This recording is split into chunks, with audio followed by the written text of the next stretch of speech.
Here's another serging tip for you.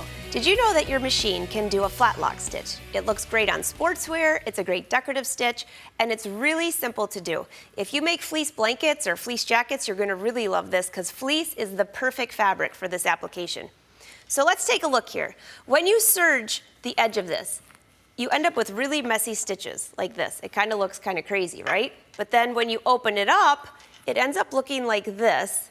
All you do is you open it up and stretch it, and from the right side, you end up with a beautiful ladder stitch. And from the wrong side, you end up with just a flat stitch. But what I want to show you what you don't want to do is to open it up and you end up with a hole. So there's a few things that you have to learn about this stitch, and there's just a few settings you need to change. First of all, try to use a blind hem foot. It makes it so much easier.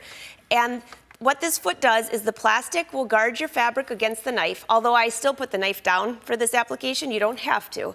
And this knob right here will move the plastic right and left. So it'll help your stitch, which I'll explain in a moment. So let's go ahead and put that on the machine. Make sure that your needle's in the upper position and just slide that foot on.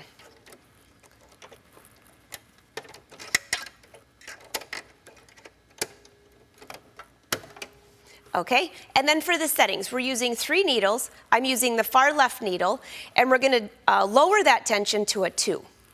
And then we're going to obviously not do anything to this needle, and the upper looper, we're gonna lower to 3. It actually could be anywhere between 2 and 5, so you'll adjust it according to how thick your fabric is. But for this one, 3 is where I'm gonna start.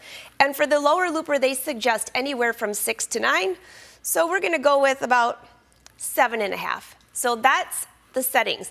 So you're increasing the lower looper, you're decreasing the upper looper, and you're decreasing the needle, which allows that stitch to be so messy. So when you open it, it's perfect. A couple more settings here. On the stitch length, it could be anywhere between 2 and 3. And the differential feed, we're just gonna leave alone. I'm gonna lower the knife, and that's all you have to do. And then you have 2 choices when you go to serge this. You could fold your fabric in half, where you're gonna just do that right on the half, or you could put 2 pieces of fleece together, just like this. So if you're using a decorative stitch and it's not for a purpose of piecing fabric, just fold your fabric in half. And all you do is stitch, allowing that fabric to butt up against that plastic edge. And when you get to the end, just make sure your needle's up, pull the fabric out, and you have a beautiful ladder stitch, and on the back side, you also have a beautiful flat lock stitch.